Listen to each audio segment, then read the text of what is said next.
Our Miss Brooks manages to keep busy teaching English at Madison High School. But in spite of her preoccupation with her own subject, she's managed to find quite a bit of time lately to pursue the study of biology. Well, one thing is certain. I've spent more time pursuing the study of biology than the biology teacher has spent pursuing me.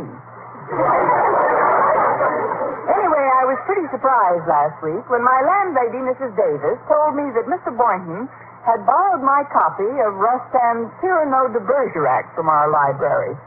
We were discussing it last Thursday morning while Mrs. Davis was getting breakfast ready. I can't understand it, Tommy. Cyrano is a very romantic play. Does Mr. Boynton read that kind of literature? I doubt it very much. Although he surprised me once before this when I saw a book on his desk called Come Fly With Me. That sounds like a very racy... That read, The Life and Times of an African Tsetse Fly. Well, maybe now that the weather's getting nicer, he'll warm up a bit. Remember the old saying, in the spring, a young man's fancy. Not Mr. Boynton. He's no fancier in the spring than he is in the winter. Oh, that must be Walter Denton to drive me to school. Come on in, Walter. The door's open. I'll be in the kitchen. Just call me if you want some breakfast. Breakfast? If I call, just stand guard over lunch and dinner. Oh, good morning, Walter. You're just in time for some breakfast. Yeah, no, thanks, Miss Brooks. I'm really worried. It's about Harriet Conklin. She's been very cool to me lately. It's this poetry she's been getting. Poetry? From whom? Well, that's just the trouble. I don't know who from. You don't know from whom? I don't know from nothing. Somebody's been sending her love lyrics like mad. I suspect that the sender of the notes works around the cafeteria. Why the cafeteria? Because yesterday, while Harriet wasn't looking, I switched desserts with her, and sure enough, tucked right in the middle of my chocolate eclair, Omar Khayyam. At least I think it was Omar Khayyam. You mean you're not sure? Well, it was pretty gooey. That's Omar Khayyam, all right.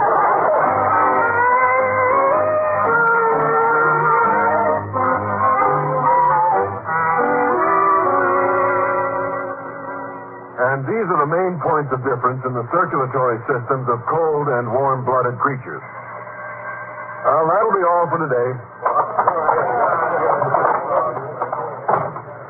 Excuse me, Mr. Boynton, but you asked me to wait after class? Oh, yes, Walter.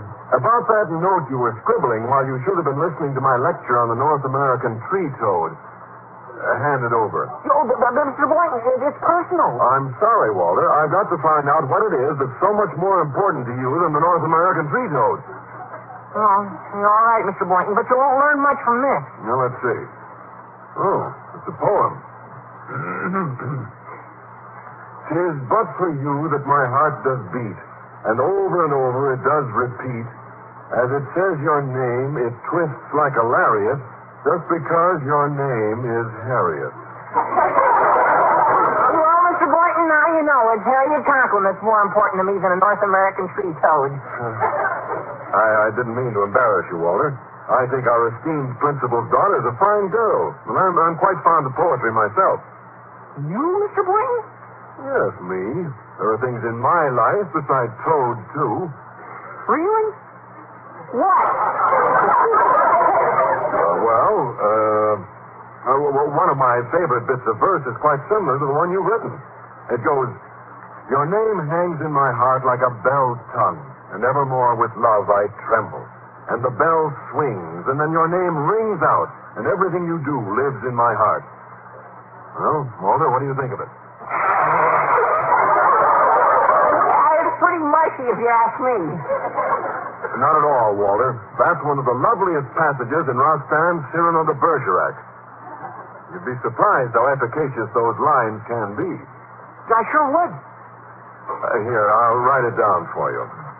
I'm sure this will be a great help in your pursuit of the fair Harriet. Oh, you certainly have beautiful handwriting, Mr. Boynton.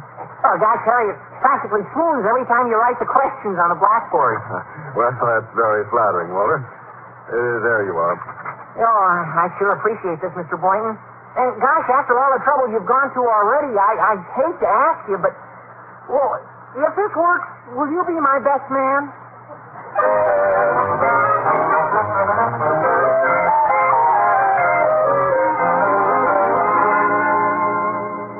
I have sent for you, Miss Brooks, for two reasons. Yes, Mr. Conklin? First, I want you to pick up your... Not yet. Oh,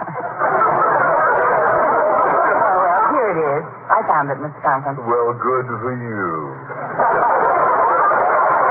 Now, the second thing I want you to do is to change my daughter Harriet's seat in your class.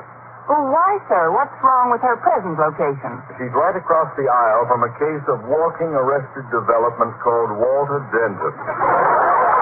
Their very proximity has fostered an infantile romance, culminating in Harriet's receiving a series of mushy, ridiculous poems. But, Mr. Conklin, Walter didn't send those poems. Just move him away from my daughter or vice versa. But, Mr. Conklin, the poems... The only poem I'm interested in, Miss Brooks, goes, yours not to reason why, yours but to do or die. I believe in private enterprise myself. Good day, Miss Brooks. But, Mr. Conklin... I have spoken. Yes, master, I go. When I left Mr. Conklin's office, I headed for my classroom again. Hello, Miss Brooks. Oh, hello, Harriet. Guess what? I just found another poem smuggled into my history book. And this one is the loveliest one of all. And the most important, too, because I know who said it. I know at last who my secret admirer has been. Look, Harriet. How do you know? By his handwriting. Every time I see it on the blackboard, I practically swoon. I've got to let him know I know who he is. Well, how are you going to do that? In a very subtle manner, Miss Brooks. I'll just give him back his poem without saying a word. Then he'll know that I know. Yeah, but Harriet, your father doesn't admire your secret admirer. Oh, he will. I wish I had an envelope to put this note in, though. I don't want to lose it before I meet... You can use this envelope, Harriet. Wait till I take out these report cards. There you are. Now, I'd better be getting into my room, Harriet. I've got to sort these cards before my next class. Very well, Miss Brooks. And, Miss Brooks, Yes? isn't love a wonderful feeling? It's Dan. That is. Andy. Poor Miss Brooks. In love with the one who loves me. But that's life, I guess. The eternal triangle. Oh, good morning, Harriet. Have you seen Miss Brooks? Mr. Boynton. Dear Mr. Boynton. Dear Mr. Boynton. Au revoir, Mr. Boynton. But, Harriet, just a minute. What's this envelope? For Miss Brooks. Oh, I guess she wants me to give it to her. Funny how kids act sometimes. You busy, Miss Brooks? Oh, no, Mr. Boynton. I was just sorting these cards. I just dropped in to tell you how much I'm enjoying the book I borrowed. Of course, what with coaching the basketball team and all, I haven't finished it. But there are several passages in it that really remind me of my youth. I was a romantic kid, all right. Them were the days. Now, you might not believe this, but I even wrote poetry. Isn't that silly? I don't think it's silly at all. But I'm still a little amazed at your interest in such amorous literature. Maybe you've underestimated me, Miss Brooks. Underestimated you? Yes. I almost forgot. This envelope. It's for you. Well, so long, Miss Brooks. But, Mr. Boynton, what is all this about? What's in here? Your name hangs in my heart like a bell's tongue, and evermore with love I tremble. And the bell swings, and then your name rings out, and everything you do lives in my heart. Why, Mr. Boynton, you underestimated dog, you.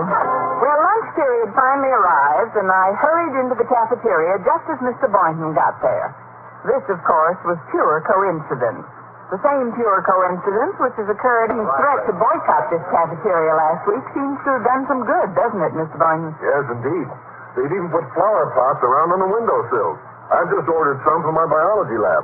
They certainly do a lot to relieve the drabness of a schoolroom. So do you. Aren't flower pots a pretty expensive luxury for a teacher?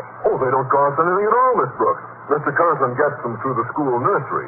You just tell him how many you want, he signs the requisition, and that's all there is to it. You ought to get a dozen or so for your room. I suggest you request a small-sized pot, Miss Brooks. You'll be surprised how a few flowers will brighten things up. But frankly, when I was in your room this morning, it seemed rather cold. Cold? For a biologist, you're a pretty bad judge of temperature. But if it's flower pots you want, it's flower pots you'll get.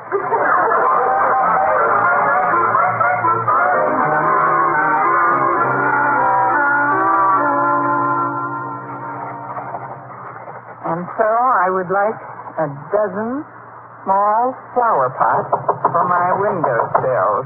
Come in. Oh, it's me, Stretch Snodgrass. You gotta help me, Miss Brooks. I got a problem. What's your problem, Stretch? Well, as you know, Walter Denton is my best friend. And I know he's gone on Harriet Conklin. And even though she's my best friend's girl, I can't help it. I'm gone on her.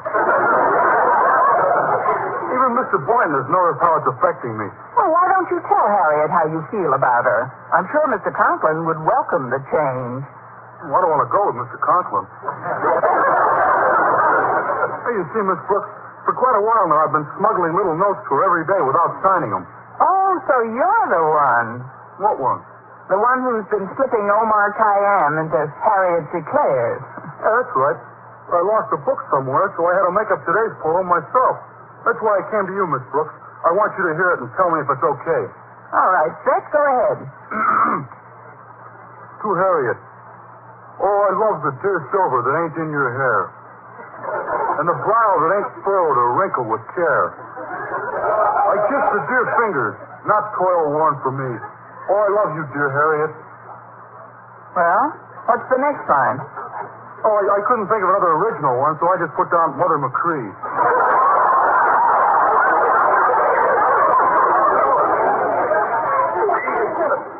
Well, Miss Brooks, what's your honest opinion? My honest opinion, Stretch, is that it's pretty abominable. No kidding? Hey, that's the very first poem I ever wrote. That's amazing. I know poets who've written for years without getting that abominable. Look, Stretch, if you want to make a hit with Harriet and get her mind off Walter, which will get Mr. Conklin's mind off me, you'll have to give her a different type of poem. What do you mean, Miss Brooks? Well, something like, say, I've got one right here. There, it's all written out for you. Let's see. Your name hangs in my heart like a bell's tongue, and evermore with love I tremble. Miss Brooks, what's a bell's tongue? It's right in front of the bell's tonsils. Read the rest of it. And the bell swings, and then your name rings out, and everything you do lives in my heart. Well, what do you think of it, Stretch? Hey, it's keen. What I like about it, it's just the right size to fit into a jelly donut. I'll go right to the cafeteria now. Oh, wait a minute, Stretch. I'd like you to do something for me first, if you don't mind. Oh, sure, Miss Brooks. What is it? Well, take this requisition to Mr. Conklin's office, will you? Oh, sure, right away. And no detours now. I want those flower pots as soon as possible. Okay. And thanks for the poem, Miss Brooks. Wow, but it was Stretch Snodgrass. Oh, Harriet. Gosh, Harriet, you're just the one I wanted to see. Hey, Harriet, even though you're Walter's girl, well, I can't help it. I just gotta tell you how I feel about you. Harriet, I think you're abominable. What? I felt it right. I'll walk you down to the... Oh, hiya, Stretch. Hello, Walter. I can't talk to you now. I gotta hurry and deliver a message to Mr. Conklin. So long, Harriet. Bye, everybody. Well, what's the matter with him? I don't know. He seems awfully mixed up. He told me I was abominable, and then he gave me this note. A note? What does it say? I don't quite understand it. It says, I would like a dozen small flower pots for my windowsills.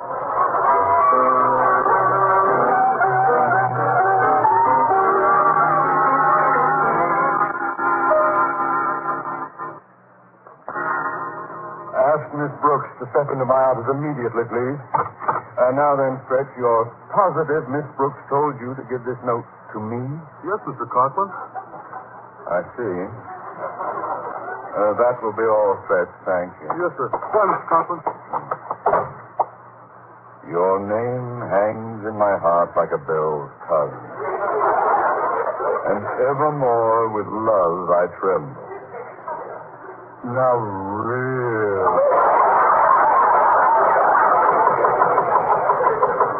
Come in. You sent for me, Mr. Conklin? Yes, Miss Brooks, I did. Sit down, won't you? Thank you. Miss Brooks, I don't know quite how to begin. I received your note, of course, and, well, I never suspected you felt the way you do. Well, I did decide rather recently, Mr. Conklin. But, Miss Brooks, you know Mrs. Conklin so well. What do you suppose she'd say? Well, don't you think she'd like the idea? Like the idea? Mr. Conklin, aren't you exaggerating the importance of my little note? It isn't as if I'm asking for the moon. All I want is some little ones.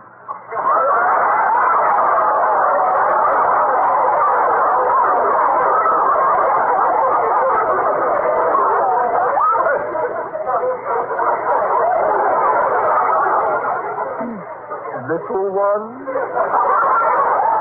Oh, yes. I've got as much right to them as anybody else, haven't I?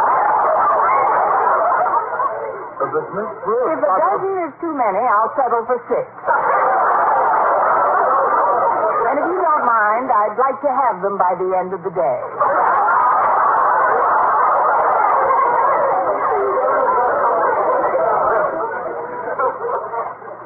You've been working very hard. And I know conditions here are too good. Well, conditions aren't too good in any school, Mr. Conklin. That's one of the reasons I want them. Just let me review this request, Miss Brooks. You say you want 6 little ones by the end of the day? That's right. I'd like to string them along my windowsill.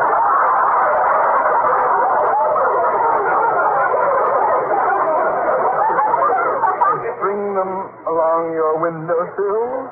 Well, that's better than letting them lie around the nursery, isn't it?